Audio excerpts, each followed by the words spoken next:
Tamsin funds and organizes a family vacation only to be repeatedly sidelined, unnamed, and publicly uncredited by her mother, Vera, sister, Callista, and the rest of the clan. Small humiliations pile up: swapped seats, given away concert tickets, replaced photos, social posts that omit her. She discovers charges on her card and realizes her money is being treated like an entitlement. A voicemail from her father reminds her she is seen, and she uses that clarity to reclaim boundaries, documents receipts, records the family talking about her, freezes shared accounts, and quietly leaves the trip, and ultimately the family narrative, behind. The story ends with Tamsin finding calm and choosing self-directed life and travel. The rental smelled like lemon and cheap linen, all curated comfort without history. A string of fairy lights blinked over the patio, throwing small constellations across Vera's perfectly arranged buffet. Tamsin's suitcase clicked on gravel as she walked up the path, a sound that felt too loud for a place meant to absorb noise like a museum. Vera opened the door halfway and gave a hug that lasted 3 seconds too few. "You made it," she said, like the rest of a sentence had been trimmed. Inside, curated shells in glass bowls, framed prints of beaches Tamsin had never seen, and a row of matching shirts folded like trophies on the kitchen island. Tamsin's bag hit the guest room floor, the smallest one, the one with no view. She set it down the way you set down something fragile you don't know how to fix. The first night, laughter moved around the table like a practiced wave. Callista told a story, airports, a lost boarding pass, and everyone leaned in at just the right comic beat. Tamsin smiled because that was what she was for. She passed the butter, she lightened the conversation when it thinned. Mid-story, Vera lifted a napkin and said, with the sweetness of a slow knife, "This trip isn't about you, Tamsin. Please don't make it about yourself." The words landed clean, and the room kept chewing, as if someone had set a glass down in the middle of a song. No one gasped. No one said, "Wait, what?" After dinner, Tamsin lay awake with the fan sputtering overhead. The house breathed with everyone else's presence. Outside, the salt air moved like a hand over something left behind. She remembered the birthdays she'd organized, the flights she'd booked, the messes she'd smoothed. The thought rose and fell with the fan blades: I paid for the boat tours, the linens, the reservations. She repeated it quietly, as if saying it might make it true. Morning came with matching shirts for everyone, a navy blue tide of names printed in cursive. Tamsin found a small sticky note on a plastic bag: Tammin. Vera laughed, light and unoffended. Autocorrect, sweetie. Technology. No one blinked. The group headed to the dock in a practiced choreography, Callista with a camera, Leora skipping ahead, Declan carrying the cooler. A tour guide approached with a clipboard and asked if they were the Jennings family. Vera's smile did the work. "Oh, she's just tagging along." The guide nodded as if that explained the seat Tamsin had expected to take. She could have spoken. She didn't. The word that might have been an anchor, explain, confront, demand, hung quiet at the edge of her teeth. Instead, she trailed behind with towels and a small headache, letting them move ahead into sunlight without her. She watched their backs until the boat became a bright slice on the horizon. The shoreline held the proof of the day: footprints, a sandcastle half finished, but when Tamsin checked her phone later, she found a photo, them at the lunch table, glass lift mid-cheer, filtered light catching smiles. She'd taken the picture. She wasn't in it. The omission felt less accidental than surgical. It was not a misstep, it was an edit. She folded her hands around her coffee and felt the heat as if it were a tether, warm and binding. Something inside her leaned toward a decision, not loud, not dramatic, just practical. If you're going to cut me out of the picture, she thought, I will stop buying the frames. The next morning the house hummed like a well-rehearsed set, choreographed breakfasts, a playlist of family bonding songs, Callista's camera clipped to a tripod to capture authentic moments. Each refused to include Tamsin was a small performance. At the waterfront lunch, the waiter set down the check with the casual presumption of families who know how payment will unfold. Callista announced, Too loud for coincidence, Tamsin's got this one. She always does. It was a gift they could unwrap publicly, veiled entitlement dressed as gratitude. Tamsin tapped her card. The screen chimed. $41,378. The number flashed like an accusation and then dulling as if numbers could become feelings. She swallowed the taste of it and let the menu blur into the background. The rest of the afternoon moved in easy frames, an Instagram carousel, captions that smoothed the edges of reality, hearts that clicked like small, indifferent knives. Someone asked in a comment where Tamsin was.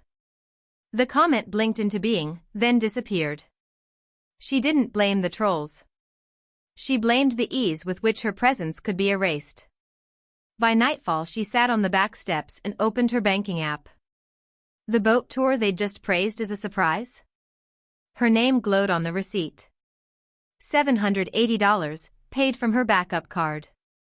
Her chest tightened, not from outrage but from the mechanical clarity of the ledger. Her help was a resource. Some resources require gratitude, others require accounting. She scrolled through entries like a detective, then closed the laptop not with triumph but with a kind of cold acceptance. The voicemail from her father waited in the folder labeled Don't Delete. She'd been 11 when she started that list, a private archive of things she couldn't bear to lose. Raymond's voice came through, older, steadier. Baby girl, I saw you. You don't have to prove your place to people who'd rather forget you than thank you. His cadence held the sort of safety you reach for in a storm. She listened on repeat until the words were less fatherly lecture and more blueprint. Someone who matters had seen her. That made the ledger plausible. She had not imagined the labor. That made the erasure deliberate. She began to document, screenshots, receipts, shared calendar entries. She opened the voice memo app and, for the first time, hit record. She left the phone on the kitchen counter and let the family talk. Vera's voice was syrupy, practiced. She's sensitive, we've tried everything.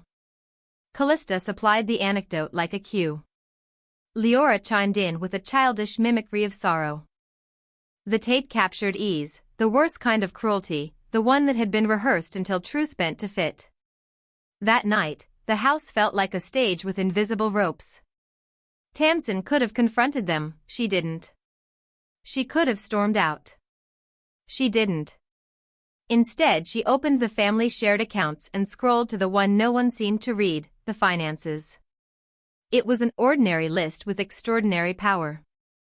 She had set up those accounts, she had co-signed the family card.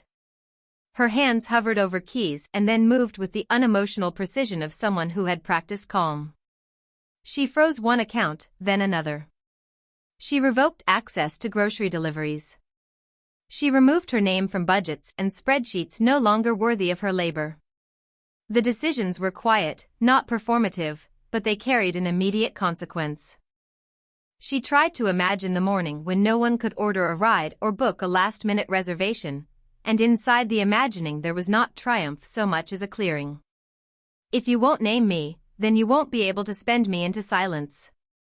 Meanwhile she kept collecting emails, confirmations, deleted comments cached into screenshots. The archive grew like a ledger of self-respect. Each file was small and ordinary, receipts, photos, date markers, but together they formed a map. She'd been invisible in their feed, but she would not be invisible in her records.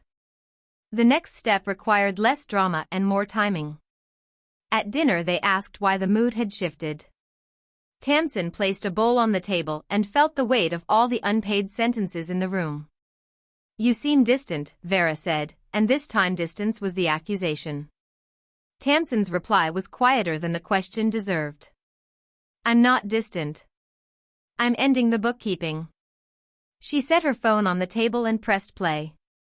Sound filled the dining room in a new way, not music or laughter but the recorded cadence of familiarity morphing into exposure. Vera's voice looped through the speakers, tender, practiced, the explanation of Tamsin's sensitivity as if it were a weather report, part observation, part dismissal. Callista's laugh followed, light, complicit. The family's private narrative played in public, a verite that required no actors beyond themselves. The change was not immediate. For a moment plates still scraped and silverware made slow, polite rhythms. Declan looked up, caught Tamsin's eyes, then slid his gaze back to his plate.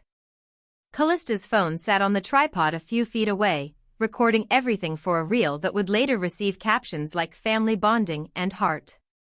Right now, the reel had an unseen subject and a visible consequence. When the recording ended, Tamsin spoke, but not to demand apologies. She pointed at the phone with the calm of someone who had stopped betting on feelings and started relying on proof. "You've been practicing a version of me," she said simply. "You say I'm dramatic. You narrate my sensitivity. You give away my seat.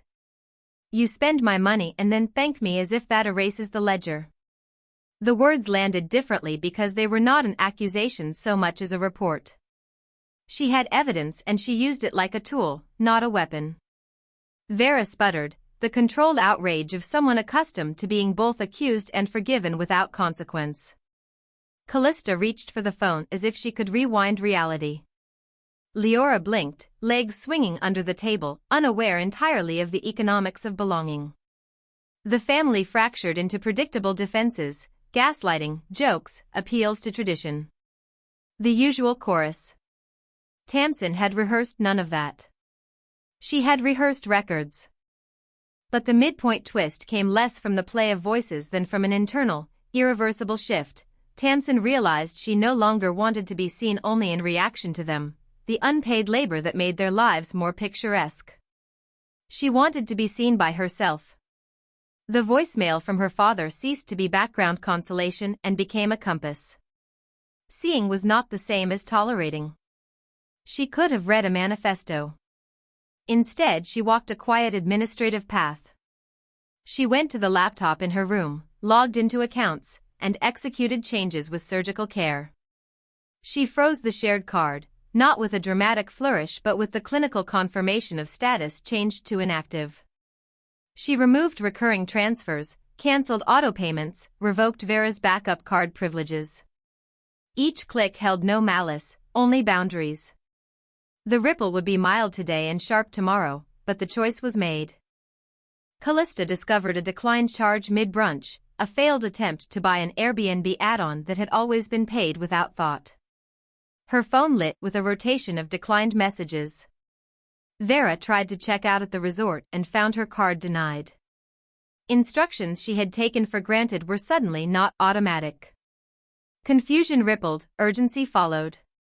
The family scrambled to find the person they had counted on without thinking. Tamsin watched from the porch while the scramble began, feeling an odd combination of something heavy unfastening and a small, stern joy that had nothing to do with revenge. The power of what she did was not in the panic of others but in the clarity she carried. She had reclaimed the ledger that had been mistaken for love.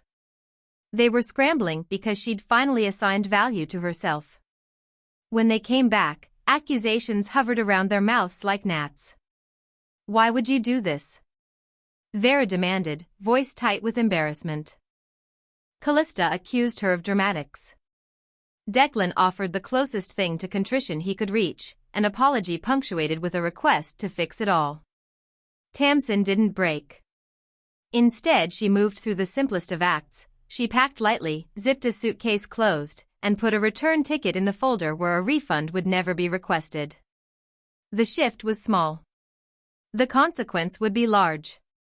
This was the midpoint, a soft, bureaucratic pivot that rewired the family's expectations. It was not a scream, it was a severing of automatic access.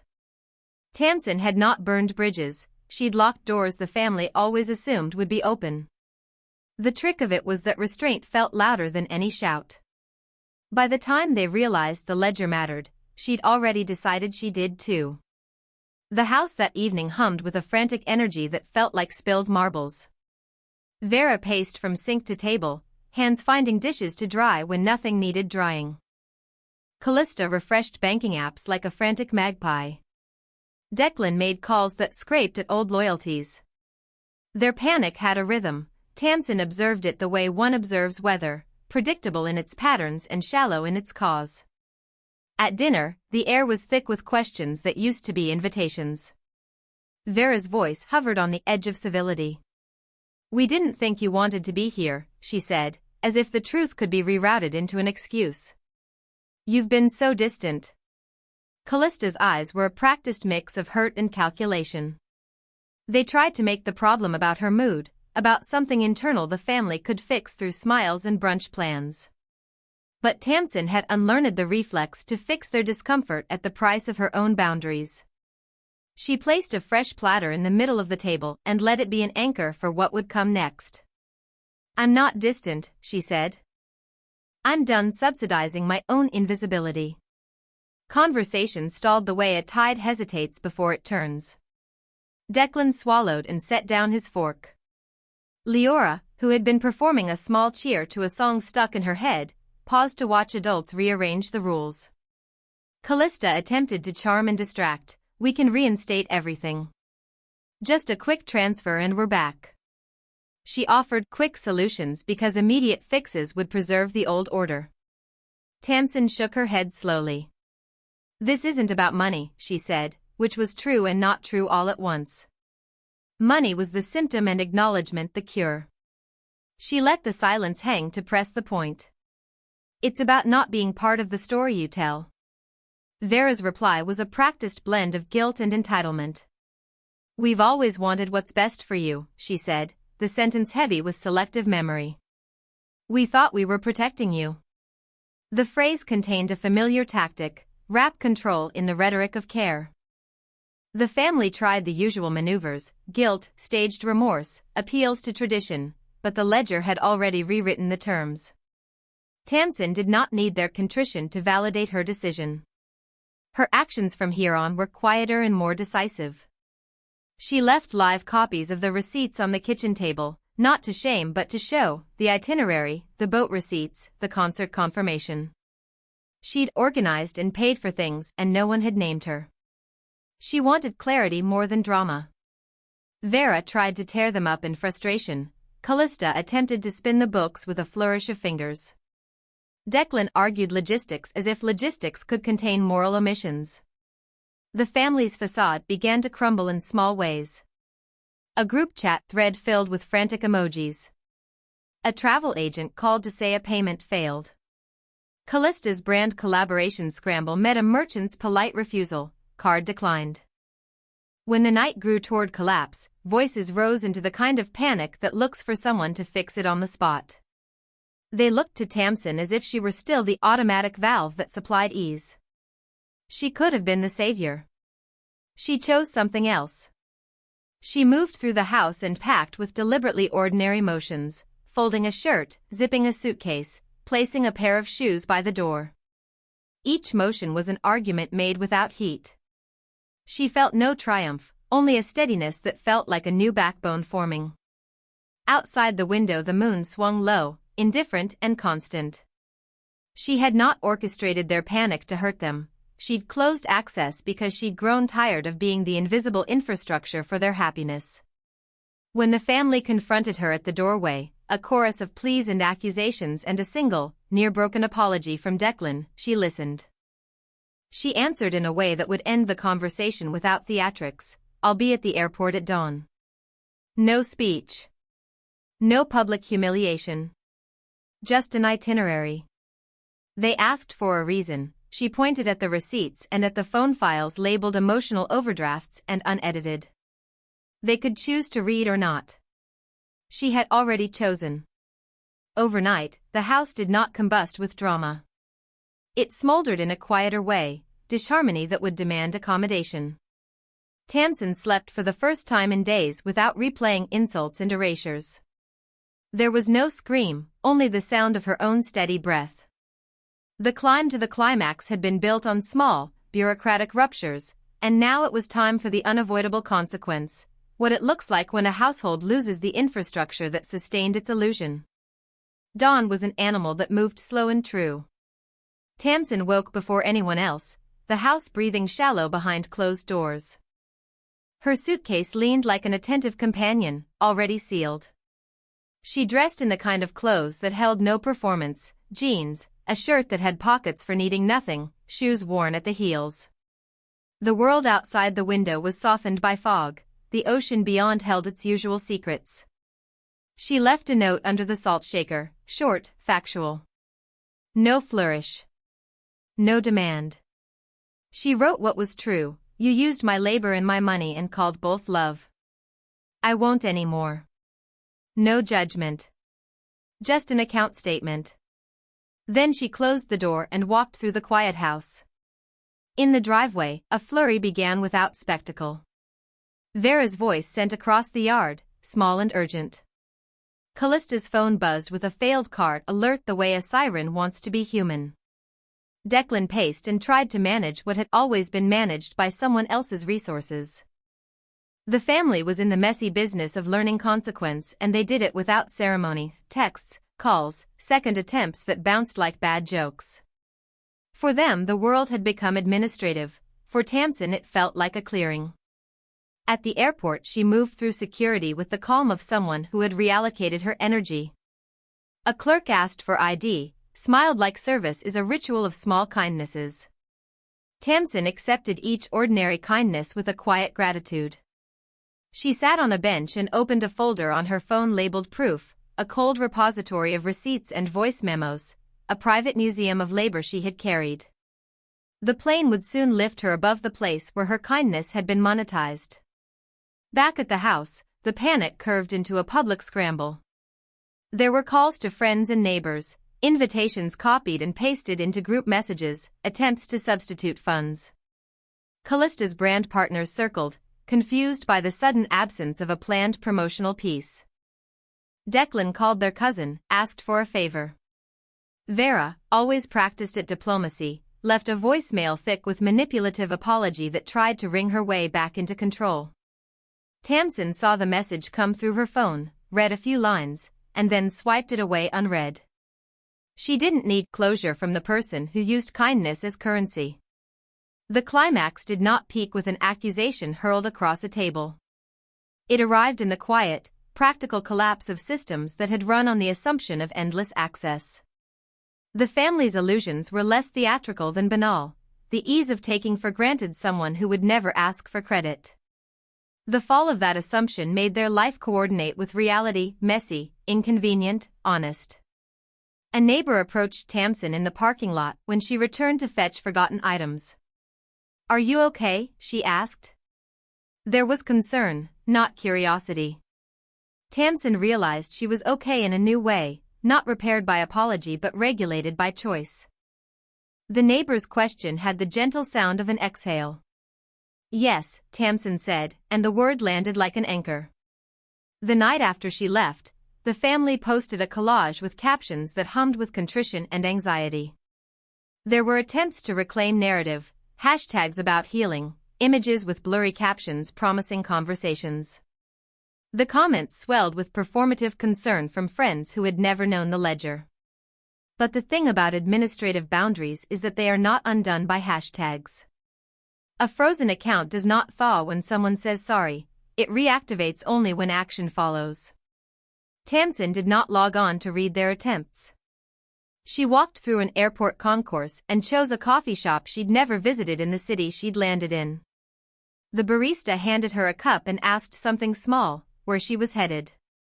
She said, "Anywhere that doesn't expect me to shrink." The barista laughed, an uncomplicated sound, and Tamsin felt tears she didn't name. They weren't for them. They were for herself, a quiet, private grief for lost time and a fierce gratitude for the clarity she had paid for with silence. She sent one final message that evening to no one in particular, a line typed into a notes app that would serve as a compass: "I am not a background service." The sentence felt huge and small at once. It was both a legal filing and a prayer. The climax was not a spectacle, it was a reorientation. It would ripple outward in days of panicked calls and attempted reparation. For Tamsin, it rewired the future. Back home the morning was golden and ordinary in a way that felt like the first page of an unmarked journal. The apartment smelled like coffee and a bouquet of laundry detergent she had chosen for herself. For the first time in a long stretch of years, no group chat buzzed under her palm with chore lists and passive-aggressive emojis. The silence landed soft, like new plaster settling into place. She opened a folder on her desktop labeled "Closure is Mine." The name was direct because this was not a fairy tale, it was a ledger. Inside were archived receipts, a voice memo from her father, screenshots of deleted comments, timestamps of transfers she'd made when everyone else took the credit. She didn't open each file. She knew their contours by heart. She had turned memory into proof to prove to no one but herself that she had not imagined the labor that had gone unlabeled. A week later she wandered into a bookstore she'd never seen tucked down a side street between a pawn shop and a vegetarian cafe. It smelled like paper and possibility. A barista with silver glitter at the corner of her eyes handed her a coffee and complimented Tamsin's small silver moon earrings. "They look like they mean something," she said. Tamsin smiled and touched the moon in the reflex of private meaning. They did. On impulse she picked up a flyer, a solo hiking retreat in a national park, long days, other women's laughter, paths that demanded nothing but presence. The idea was ridiculous and intoxicating, no coordinating of meals, no sliding into other people's schedules. She scanned the QR code, filled in her name, clicked register. It was a small rebellion, a purchase without apology, a booking without explanation, but it felt radical. She had spent a life buying other people's comfort, and now she bought time that belonged only to her. A week became a month. The family's attempts at reconciliation were the right kind, phone calls, hesitant texts. Vera left a voicemail thick with the old instincts, admonition wrapped in love. Tamsin listened to one line, then archived it. She would answer on her own terms, if she answered at all. She had chosen clarity over return. The quiet that followed the uproar was not emptiness but recalibration, a clearing where her choices could be audible. One afternoon she met a woman from the bookstore for coffee, someone friendly with paint on her fingers and a laugh that didn't look for permission. They talked about small things, travel, books, the kind of music that makes you slow down. Tamsin realized that the stories she had been living had not been all she could have. There were other scripts, less perfectly lit, messier, but sincere. They required less labor to maintain and returned more in tenderness. Her father's voicemail lived on as a soft clutch in her pocket, a memory she returned to when the world tilted toward old reflexes. It was not a lifeline she needed anyone else to hold. It was proof she was not always invisible. She began to apply that proof in tiny ways, saying no to last-minute needs that had always become her emergency, declining to be the default payment method, answering offers of affection on terms that felt reciprocal. When she opened her inbox weeks later, there was an email from Callista. It was not confessional, not begging. It was a line of arrangement, a proposed time to call. Tamsin saved it with a small smile and a decisive thumb. She wrote back a practical answer with a time and a boundary. "Please don't expect explanations in the first call. I'll share when I'm ready." There was courage in that sentence and humility, both pragmatic and tender. On the morning of the retreat she stood at the trailhead with a pack snug against her shoulders. The rising sun caught her face and warmed it in a private kind of approval. She walked into stands of scrub and sage and felt the relief of being alone without being lonely. The path demanded her whole attention, footing, breath, rhythm. She listened to nothing but her steps and the wind, which carried no expectations. That is where the story closes, not with a dramatic reconciliation but with a woman walking towards something she had chosen. The ledger was closed, the evidence archived. In its place grew a new set of receipts, for hikes she signed up for, classes she took for herself, plane tickets that required no apology. She was not triumphant. She was steady.